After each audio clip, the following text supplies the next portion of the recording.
Ayaw tumakbo, Ken. Slideshow pala. Slideshow pa ako. Apo. Okay. Kubay clear sa lahat, mga kapatid? Yes, bro. Loud and clear, loud and clear. Okay na, Ken? Alright. Mahina ang dating nyo sa akin. Hopefully ay malakas ang dating ko sa inyo. Okay bang sound ko sa inyo? Malakas, Brad, malakas. Alright. Okay. Mahina kasi ang sound ni Brother Dennis sa akin. So, salamat sa pagkakataon, mga kapatid. No? Dito sa ating online muna na midweek service. At ang dahilan nga ay siya nating pag-uusapan ngayon. Kasi ang aking inihanda ay isa na naman pong pagpapaliwanag. Alam ko po, natalakay ko na ito noon. Hindi naman po masama na maalaala na naman natin o paalalahanan na naman tayo sa paksang ito. Bago ito, ay nice nating i-recognize ang ating mga kapatiran nasa Facebook Live. No? Kasama natin sila Sister Monet ng Tagaytay, si Chel Batinga, kung magkamali ay nasa Manila ito siya. No? Sister Cora, siyempre nasa Zoom din siya. Sister Tess, galing sila ng Manila Memorial. Special day sa kanila ang July 10. At usually ay kasama po kami roon pero hindi nangyari ngayong araw na ito. Sa kadahilanan na alam na po ninyo, no? Si sister ninyo, Chona, ay nagpapalakas pa naman. At yun na rin pong dahilan bakit online ang preaching po ngayon. Nahirapan pa siyang humiga, mababa yung kama niya at nahirapan siyang tumayo. Kailangan alalayan siya. No? At di kaya ni Jovin yata yung pag-alalay sa kanya. Kasama rin natin si Brother Jess, nasa Facebook Live siya. Brother Romel Villanueva at si Sister Rachel, kasama rin natin si Ash Rodriguez, isa sa mga tatlong Maria na tinatawag ko ito. And si Sister Shirley na nasa Antipolo, Sister Aluna na nasa Davao na ito siya. No? At gusto nating malaman anong sitwasyon doon. Umuwi siya dahil ang kanilang mother ay hindi na makausap, sabi. At wala pa tayong update. So anyway, ito nga, no? Tamang-tama itong ating paksa. At sabi ko nga ay ito yung isang dahilan bakit nag-online preaching tayo ngayon. Dahil yung sister ay na ospital, isang linggo doon sa ospital at naoperahan at nahirapan pa siya ngayon sa kanyang pagtayo, pagtiga. Ayan. So bakit? Bakit mayroong mga ganitong pangyayari? At batid ko po, hindi lang naman tayo. No? Sa kasalukuyan, ang ating mga kapatiran ay dumanas din ng mga sakit. No? At may iba ay pumanaw. No? Maalala niyo, Sister Emily, no? Grabe-grabe na yung kanyang kalagayan ngayon. Namamaga ang kanyang buong katawan, lalo ng mukha, kitang-kita. So kahirapan yun. Ano? May mga balita tayo ng mga kapatirang pumanaw, mga nasa hospital, at one time, no, mga families dumanas ng pagpanaw ng mga mahal sa buhay. So bakit? At alam nyo itong bagay na ito ay kinakasangkapan ng mga ateista, mga di naniniwala sa Diyos, na sinasabi nilang kung mayroong Diyos, bakit hinahayaan yan na mayroong mga paghihirap sa mundong ito? Yan. So, siguro naman, wala ni isa sa atin ang nag-iisip. Ano? No. Pero isang nakikipagpintuhan na barbero ang pinagsabihan dito. Ano? Sabi sa kanya, nagpapagupit actually, no? Sa barbero. Sabi ng barbero na natataon na hindi siya naniniwala sa Diyos. Sabi niya, kung mayroong Diyos, bakit hinahayaan niya na mayroong maraming naghihirap? So para sa kanya, patunay ang kahirapan o paghihirap ng tao sa kawalan ng Diyos. Ay yung kanyang kausap ay nagsabi naman, oy bakit? Marami namang tao na walang na mahahaba ang buhok, walang gupit. Ibig bang sabihin na wala ring barbero? So natauhan yung barbero. Alam niya, nandyan siya, nanggugupit siya, pero may mga taong walang gupit, humahabang buhok. So hindi patunay, no, na ang mga sufferings, paghihirap ng tao ay kawalan o wala ang Diyos. Sa ating pong pagtatanong kung bakit mayroong paghihirap sa mundo, hindi naman siguro tayo nagkakamali o nagkakasala. Ano? Kasi merong tayong record sa banal na aklat na mayroon din namang mga kinilalang mga tao ng Diyos sa lumang tipan ang nagtanong, bakit? Tayo kasi kumisan na mahilig magtanong, bakit ako? Ayan. Bakit ako pa? Kung tayo ay dumadanas ng kahirapan, o discouragements, o depression, o hindi kagandahang pangyayari sa ating buhay. Nagtatanong tayo, bakit? Marahil masabi po natin, bahagi ito ng ating human nature. Pero mayroong nagsabi na, bakit naman kung tayo yung tumatanggap daw ng biyaya, hindi naman tayo nagtatanong ng bakit? Saka lang tayo nagtatanong ng bakit, why me Lord, kapag negative ang nangyayari sa atin. Pero pag positive naman, blessing naman, ang tinanggap natin, hindi naman daw tayo nagtatanong ng bakit, why me Lord, ang binigyan mo ng blessing. So agad-agad naisip natin, deserve ko ang blessing na ito. Ayan. So nandun ang consistency natin mga kapatid. Well, nabanggit ko na isang Bible character o at least dalawa to sila ang nagtanong, no? Judges chapter 6 verse 13, si Gideon ay nagsabi, "Oh my Lord, if the Lord is with us, why then has all this happened to us?" Isang tiyatawag na one of the judges of the Israelites. Popular si Gideon dahil sa kanyang pagtalo sa kanyang libo-libong mga kaaway sa pamamagitan lamang ng kanyang 300 na mga sundalo. Pero sa palibot ng kanyang buhay o sa mga pangyayari sa kanyang buhay, ay nakadamas yan ng mga discouragements, mga kahirapan na dulot ng mga kaaway po nila. So, naging dahilan upang siya magtanong, bakit nangyayari ito sa amin? Ayan. At mismong si Haring David, nagtanong, no? Why do you stand afar off, O Lord? Why do you hide in times of trouble? So, mayroon nang nagtanong before us, bago pa tayo ang nagtatanong. So, hopefully, ay nakatanggap naman sila ng tamang sagot kasi naman, if we ask the question, the right question to the right person, we get the right answer. Ayan. So, sino po ating mapagtatanungan sa ating katanungan? Why? Why do sufferings happen? At ano pa ang ating source of answers kundi ang banal na aklat. So, tingnan natin, no? I-present ko sa inyo ang ilan na mga verses na magbibigay ng kaliwanagan. Number one, masasabi po natin na ang mga kahirapan sa mundong ito, karamdaman kaya sakit, no? Discouragements, disappointments, negative feelings ay dahil resulta ito ng mga ginawa ng tao noon. Nauna nilang ginawa. Ang napunta sa atin actually ng mga sufferings ay result, no, ng mga ginawa ng mga tao. Noon-noon or mga nakaraan lamang na bahagi ng kasaysayan natin o ng buhay natin. For example, no, mayroong talata kasi Genesis 3:18-19 patungkol kay Eva, na sinasabi na dahil sa paglabag nila sa kautusan ng Diyos, ay sumunod ang mga paghihirap. Familiar naman tayo roon.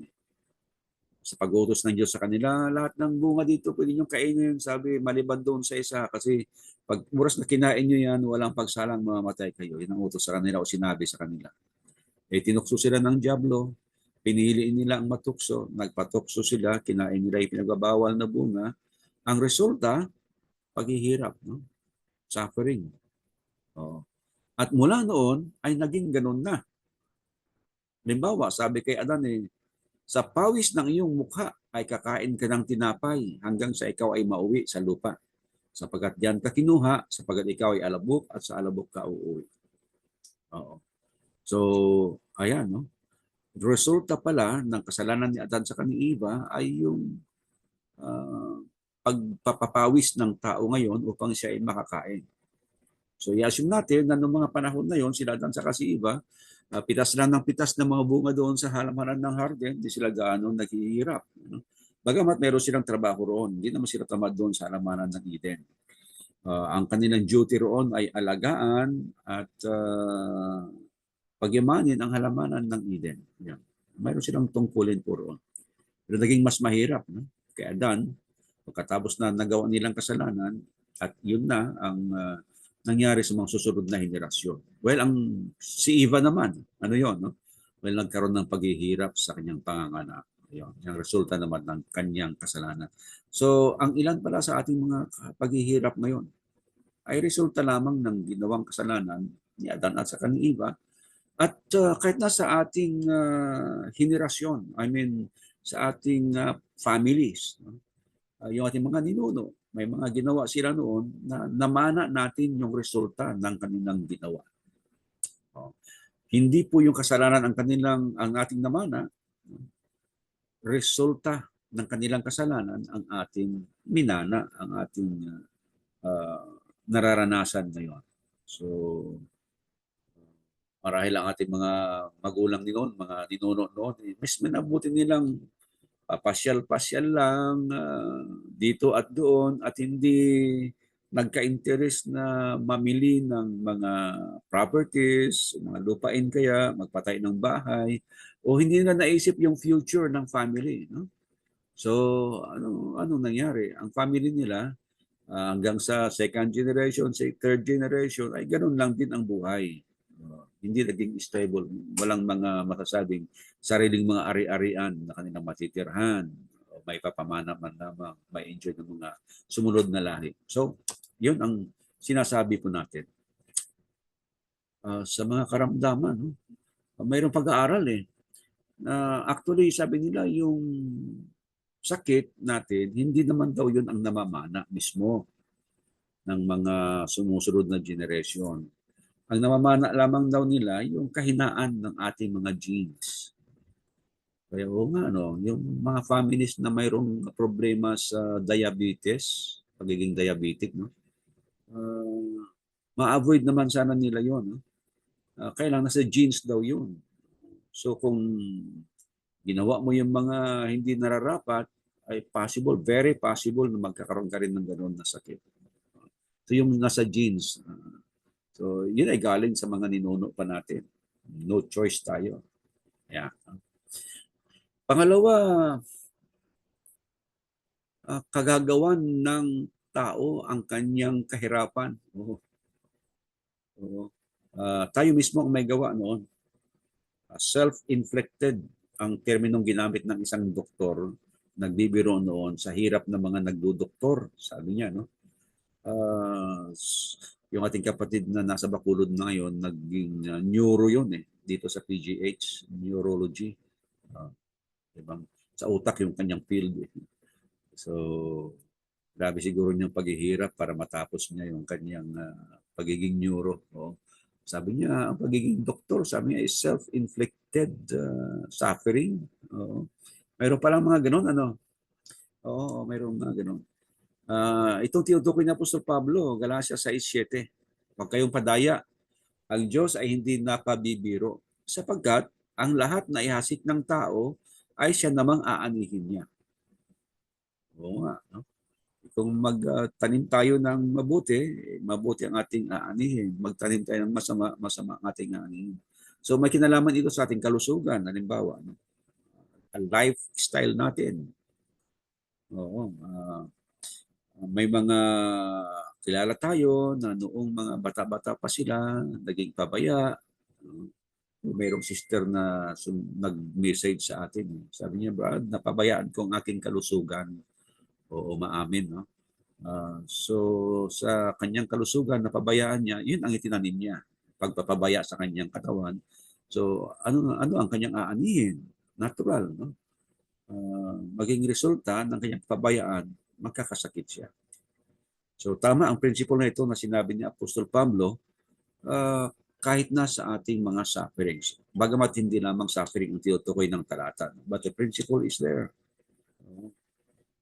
Ito ginagamit natin ito paghasik, pag-aani sa pagbibigayan. Pero the same principle. So, kung ating ialaga ng ating katawan sa mga maagang bahagi ng ating buhay, most probably, maganda naman ang ating kalusugan sa ating pagtanda. Although hindi yun talaga ang pinaka-assurance, no? Marami pang mangyayari. So, possible reason number 2, sariling kagagawan ng mga tao. Ang mga nagbibisyo, hindi ba? Mga nagbibisyo. Ayan. Sino bang may gawa ng pagbibisyo na yon? Hindi sila rin. Ang resulta ng kanilang pagbibisyo, nagkakasakit. Kung hindi sa baga, sa atay, ano pa. Pero ang mga may sakit noon, alam naman natin, hindi lang naman sariling kagagawan ng tao yon. Mayroon namang resulta ng kalikasan, natural na reason bakit mayroong kahirapan ang mga tao sa mundo. O di ba ngayon nag-uulan na sa ibang mga sa atin din, pero sa ibang mga bahagi ng Pilipinas mas matindi ang ulan pala, no? Sa balita may mga binabaha. Nature 'yon, nature 'yon. Kalikasan 'yon. So kung tayo ay naroon sa oras na 'yon, sa lugar na 'yon na mayroong ganoong matinding pag-ulan, maapektuhan po tayo ng kalikasan. Yung nature na yan, nandyan na yan, built-in na yan ng ating mundo.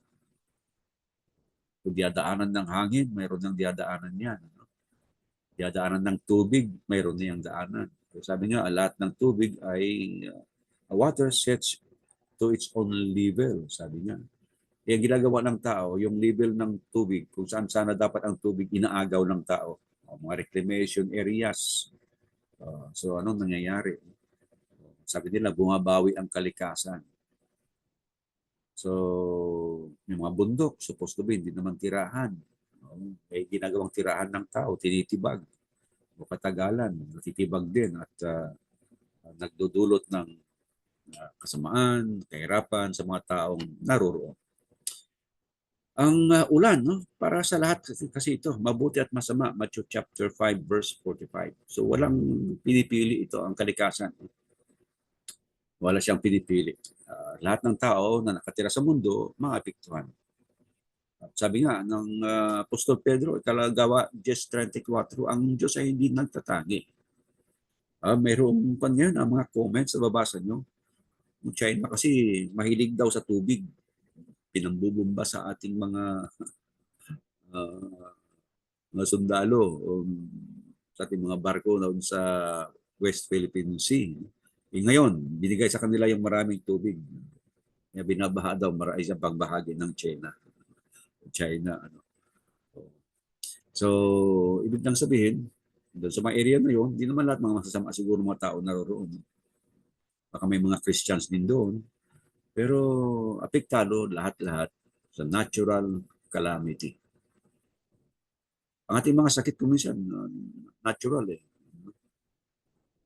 Nakukuha natin sa mga natural na bagay. Okay? Pang-apat, mayroon tayong mga paghihirap na makabubuti pala sa atin. So sabi lang, kahit na makakabuti, wag na lang. Kung pwede nga lang naman di ba? Kung pwede nga lang namang humirit, hiligin sa Panginoon na wag na lang, kahit makabubuti, wag na lang. No? Pero tingnan natin, si Jose, nung bininta siya doon sa Egypto, si Jose,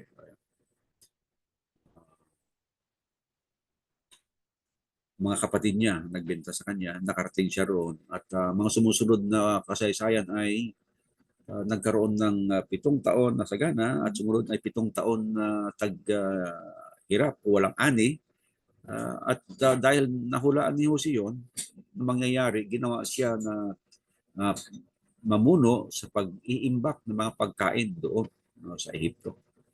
At dahil marami siyang naimbak na pagkain doon sa Ehipto, mga tao na nawalan ng pagkain sa ibang mga lugar ay doon pumupunta, kumukuha, including the family of Joseph. So si Jacob, mga anak niya, mga kapatid ni Jose, nakarating sila doon para humingi ng makakain. Kaya sabi ni Jose, nung magkita-kita na sila, nagpakilala na siya yung kapatid nila na naibinta nila. Tungkol sa inyo ay inyong pinalagay na kasamaan laban sa akin. Para sa mga kapatid ni Jose, no? Bininta siya. Ngunit, ipinalagay ng Diyos na kabutihan upang mangyari ang gaya sa araw na ito, na iligtas ang buhay ng maraming tao. Ayun pala. So dumaan muna ng paghihirap si Jose para kanyang mabinta siya, yung kanyang mga kapatid. Yung idea na lamang na yun. Tapos mapunta sa lugar na hindi niya alam. Siya lang nandoon, wala siyang kakilala. At nung nandun siya ay ginawan pa siya ng kaso ng asawa ni Potiphar. At masasabi natin siguro na hindi lamang yun mga pinagdaanan niya. Pero ginamit ng Diyos ang kanyang paghihirap na yon upang magkaroon ng kabutihan. Sabi nga, upang iligtas ang buhay ng maraming tao. So magandang idea, kapag tayo mayroong kahirapan, isipin kayo natin, ano kayang kabutihan ang may dudulot nito?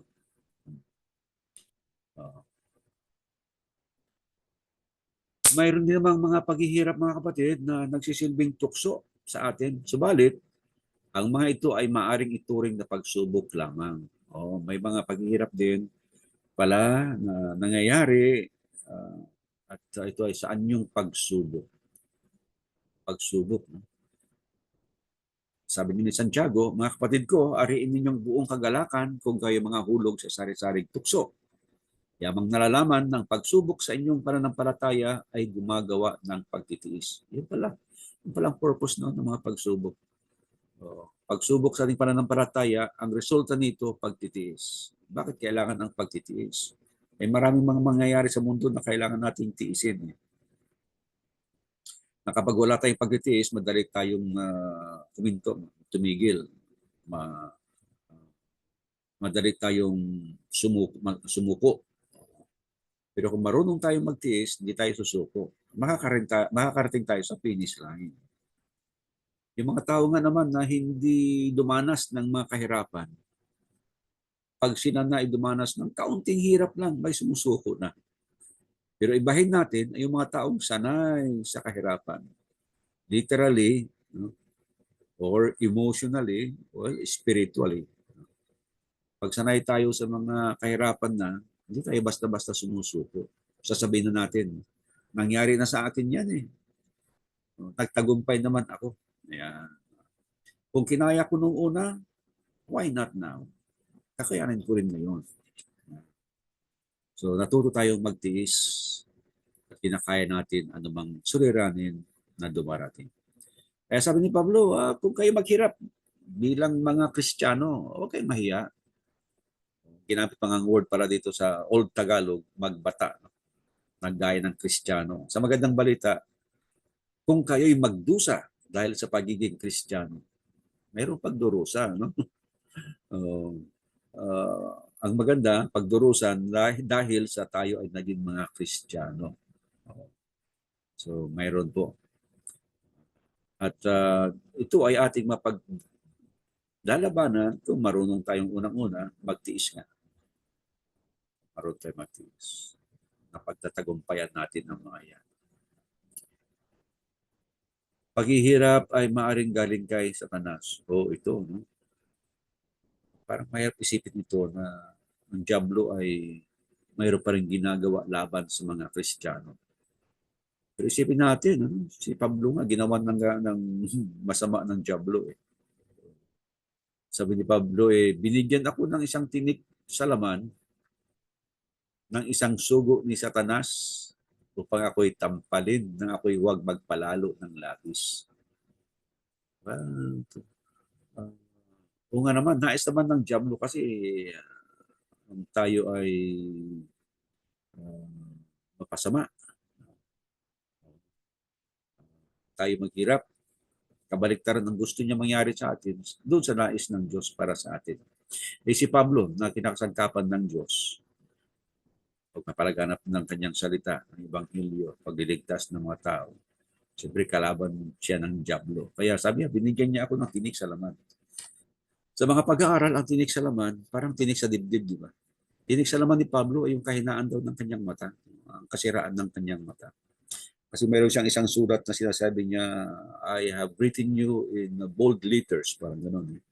Mayroon siyang taga-sulat na parang sekretary niya, pero kung minsan siya yung mismo ang sumusulat. At binanggit niya, no? Malalaking litra ang sinulat ko sa inyo. Siguro nahirapan na siyang mabasa yung maliliit na litra. Kaya mayroong idea na baka yung tinik sa laman ni Pablo, may problema niya sa mata. Well, familiar tayo sa kwento ni Job. Ganun din naman. No? Diablo, paro at parito sa mundo. Nakita niya si Job. At nang sabihin sa kanya ng Diyos, nakita mo ba si Job? Kung gaano siya katapat sa akin? Sabi ng Diablo, matapat lang siya kasi lahat, lahat ibinibigay mo sa kanya eh. Sabi ng Diyos sa kanya, subukan mo siya. Huwag mo lang pagbuhatan ng iyong kamay. Huwag mo lang siyang patayin. Yan. So yun. Hindi nga siya namatay pero matinding kahirapan ang binigay sa kanya ng Diablo. Mga tayo pa niya ay namatay, anak niya ay namatay, kalusugan niya ay nawala, hininga na lamang niyang natira. At tama nga ang Panginoon sa kanya. No? Naging matagumpay, naging tagumpay siya sa pagsubok doon sa kahirapang dinulot ng Diablo. Isip ko lang ngayon, no? May nahina tayo, taputin tayo ng Diablo. No? Pero, sa kabila ng mga paghihirap, sa isip po natin, ang Diyos pa rin ang may control. And if God is with us, sabi ni Pablo, who can be against us? Oh, Diablo mayroon magagawa, pero mas makapangyarihan naman ang Diyos natin. Si Naomi, sa aklat ng Ruth, sa kanilang kasaysayan ay nawalan na siya ng mister at sa kanyang mga anak.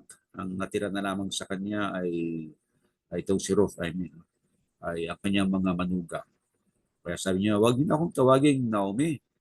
Tawagin niyo na akong Mara, meaning mapait. Yeah. Pero sa kwento ni Ruth, sa kwentong aklat ng Ruth, ay makikita naman natin na naging matagumpay pa rin si Naomi.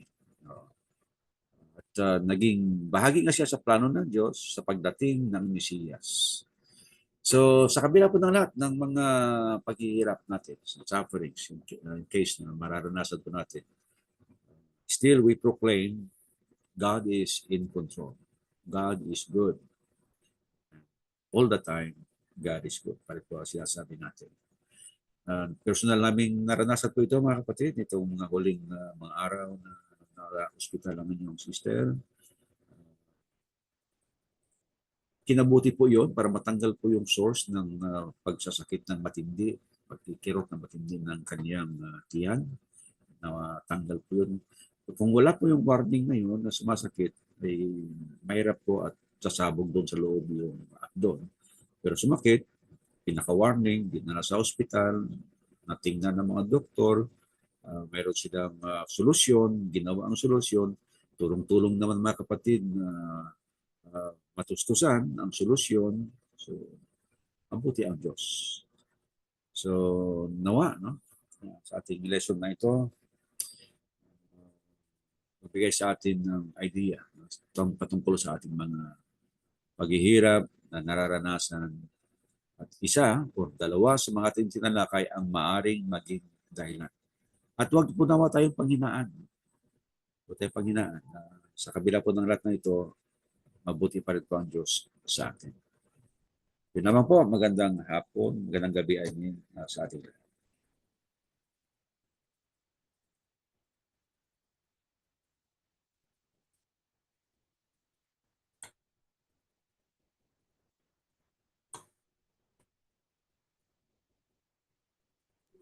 Maraming salamat sa ating kapatid na John Patricio sa pagbahagi ng ating devotional sa gabing ito. And for our closing mga kapatid, akin na po nga i-share ang screen